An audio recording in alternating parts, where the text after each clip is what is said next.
Hello learners, balik lagi dengan Edmund Sony. Kali ini kita akan bahas mengenai three states of matter yang memiliki tema atau judul hari ini adalah gas. Oke, jadi kita langsung saja masuk ke dalam topik kali ini. Sebentar, oke. Topik kali ini adalah gas. Oke, apa itu gas? Gas itu adalah salah satu dari keempat unsur fundamental yang ada dalam lingkungan alam.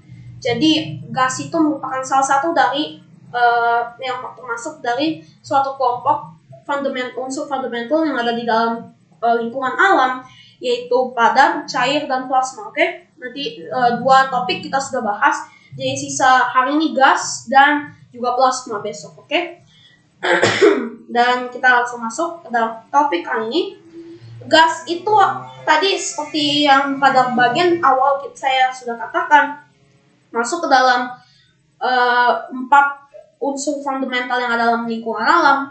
Tidak juga gas ini tidak memiliki bentuk yang tetap atau definite shape. Jadi indefinite shape, oke?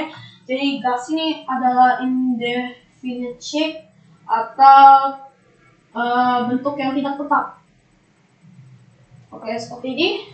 Dan kemudian kita langsung masuk saja ke dalam topik kita kali ini. Oke, jadi seperti yang saya sudah katakan, nanti ada masuk ke dalam gas ini. Oke, ada 3 macam atom yang ada dalam gas. Yang pertama adalah gas murni yang memiliki atom yang berindividual atau individual atom yang dimiliki oleh gas murni tersebut. Contohnya adalah neon dan gas Nobel. Jadi ini adalah contoh dari atom yang berindividu. Kemudian ada juga molekul elemental yang memiliki satu tipe atom seperti oksigen. Oke. Kemudian kita masuk ke dalam senyawa, molekul senyawa yang memiliki atom yang bervariatif. Jadi tidak hanya satu atom seperti ini, mungkin atom, oke, atom seperti ini kira-kira simbolnya. Ini atom, ini seperti ini. Jadi bulatan ini melambangkan atom, tidak seperti satu tipe saja, seperti ini, seperti ini, seperti ini. Oke, maksudnya satu tipe atom apa sih guys? Satu tipe atom adalah satu tipe atau satu kelompok yang sama yang banyak, namun hanya satu tipe itu saja. Misalkan saya punya kata A, oke, atau mungkin B, kita ganti jadi B. Oke, jadi ini adalah tipenya adalah B, misalkan ya, tipenya B. B-nya ini saya punya 50, misalkan 50B, seperti ini ya. Artinya adalah meskipun 5B-nya adalah 50, tapi tetap sama saja tipenya B, seperti itu. Satu tipe atom berarti atomnya bertipe satu tipe tapi banyak, oke? Namun kalau individual atomnya ini berindividu satu gitu, oke? Dan kemudian atom yang bervariatif, jadi dia bisa B tiba-tiba langsung lompat ke C, bisa ada B dan C, kemudian D, bervariasi dalam satu unity atau kelompok, dalam satu kesatuan atau unity, itu ada banyak variasi atau variatif, oke? Seperti contohnya gasnya karbon dioksida. Mixture gas such as air. Jadi gas yang mixture itu adalah seperti contohnya udara, oke? Kita langsung saja masuk ke dalam topik ini. Ada 4 yang mendasarkan gas ini. Yang pertama tekanan, temperatur, density, dan volume spesifik, oke? Kita masuk ke yang pertama, volume spesifik. Volume spesifik ini atau specific volume ini, kita langsung masuk saja. Ketika melihat analisa termodinamik, itu akan ini adalah khas untuk berbicara mengenai properti ekstensif dan intensif. Apa itu properti ekstensif? Properti ekstensif adalah properti yang sangat tergantung atau yang tergantung dengan jumlah dari dari gas, entah itu massa atau entah itu temperatur.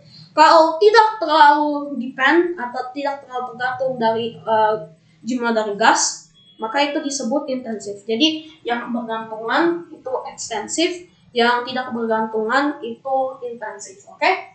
Dan kemudian kita masuk ke dalam density. Density, oke?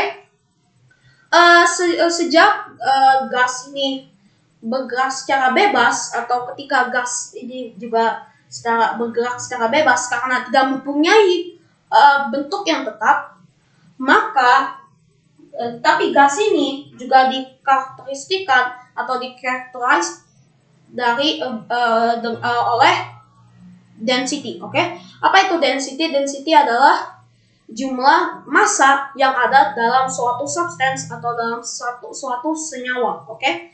Dan density ini bukan hanya gas saja, liquid juga ada. Density dari water itu juga masuk liquid. Jadi density ada di mana-mana. Density ada di gas, density ada di liquid, dan density ada di solid. Oke? Dan kemudian kita masuk ke dalam temperatur. Oke? Kecepatan dari partikel gas itu sebanding dengan tekanan gas yang mutlak. Oke? Jadi kita langsung masuk ke dalam contohnya. Misalkan kita punya balon. Oke? Ketika kita masuk ada senyawa nitrogen atau nitrogen yang bercair itu liquid, kalian mungkin tahu. Kemudian balon itu akan menyusut bersama dengan ketika the trap gasnya atau gas yang terperangkap itu, oke, itu juga ditambahkan dengan extremely cold nitrogen atau nitrogen yang memiliki temperatur yang sangat dingin. Oke? Jadi seperti itu contoh dari temperatur yang contoh dari kecepatan dari partikel gas yang sebanding dengan tekanannya yang mutlak. Itu adalah maksudnya ini adalah temperaturnya yang mutlak. Jadi saya salah sebentar. Oke, jadi bukan tekanannya yang mutlak, tapi temperaturnya yang mutlak. Oke, jadi maaf kalau ada kesalahan, tapi saya sudah ganti. Jadi temperaturnya yang mutlak. Oke, jadi seperti ini.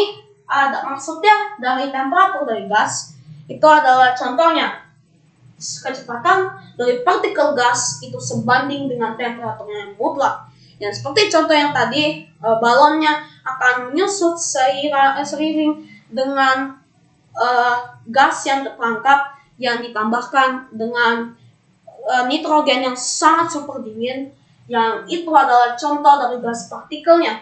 Jadi kecepatan partikel gasnya itu adalah yang tadi gas yang terperangkap itu dalam dekat balon itu, kemudian temperaturnya adalah dalam nitrogennya itu. Jadi dinginnya akan terjadi kena sebanding. The trap gasnya itu atau gas yang terperangkapnya itu adalah contoh dari kecepatan partikel gas. Kalau temperaturnya yang mutlak adalah yang tadi nitrogen yang sangat super dingin. Oke?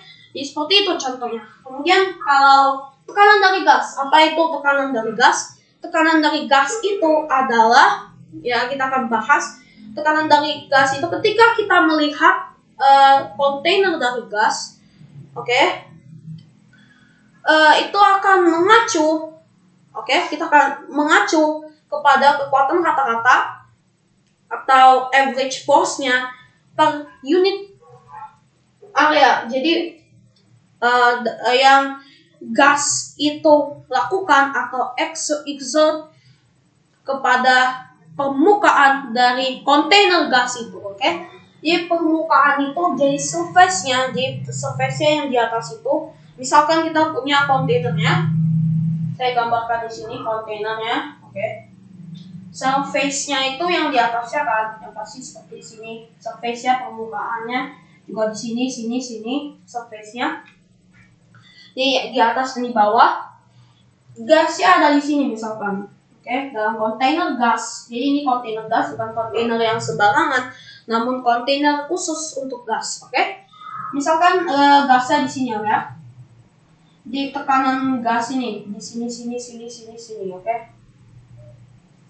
Yang dimaksud tekanan dari gas adalah tekanan yang dikeluarkan oleh gas berdasarkan yang mengacu kepada kekuatan rata-rata per unit area. Jadi di seberapa banyak area yang ditekan oleh gas itu adalah maksudnya kekuatan rata-rata dari tekanan gas per unit area. Jadi misalkan per unit areanya,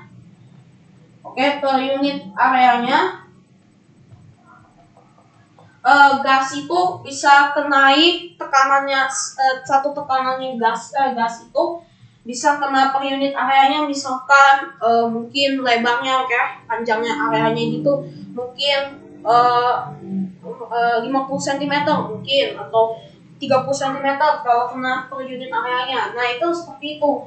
Jadi tekanan permukaannya, jadi dia ke bawah dan ke atas. Tekanannya permukaan surface-nya di atas, di atas juga bisa di bawah. Jadi seperti itu yang dimaksud dengan tekanan dari gas, Jadi kita sudah selesai hari ini pembelajarannya kali ini, dan juga kita langsung masuk ke dalam conclusion atau hasil lainnya, Jadi kita masuk ke dalam akhir atau penghujung bagian dari gas ini. Jadi tadi ada sekitar 6 hingga 7 bagian dari gas yang saya akan bahas hari ini. Conclusionnya adalah gas itu memiliki indefinite shape, bentuk yang tidak tetap. Kemudian ada 3 tipe atom yang dimiliki oleh gas murni. Yang pertama adalah individual atom yang memiliki contoh, yaitu neon dan gas Nobel. Jadi bukan neon lampu, tapi gas neon, Gas neon dan gas Nobel. Kemudian ada elemental molekul atau molekul elemental.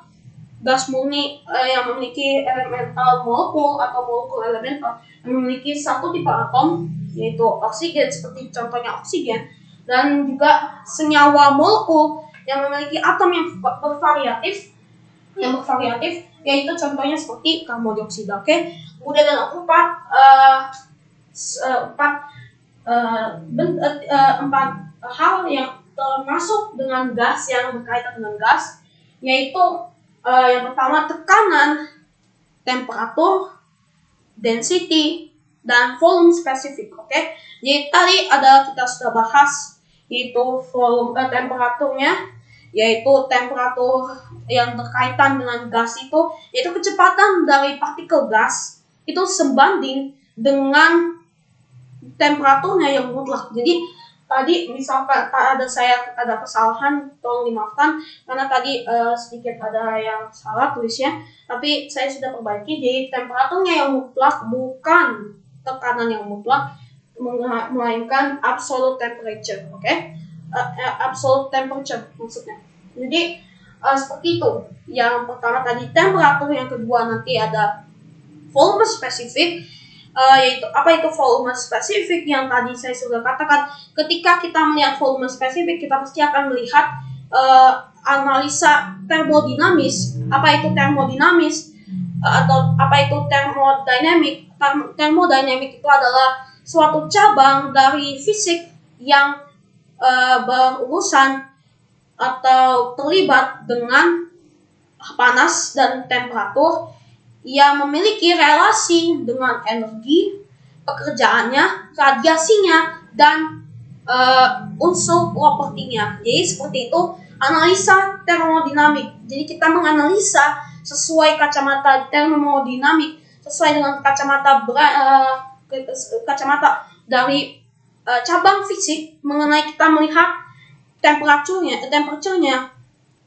atau kita melihat panasnya, volumenya, juga energi, properties of matter-nya, kemudian radiasinya, dan pekerjaannya. Jadi bagaimana mereka bekerja, work-nya, bagaimana mereka bekerja, seperti itu maksudnya, Dan kemudian kita masuk ke tekanan yang tadi, conclusion yang kita lihat. Conclusionnya tekanan.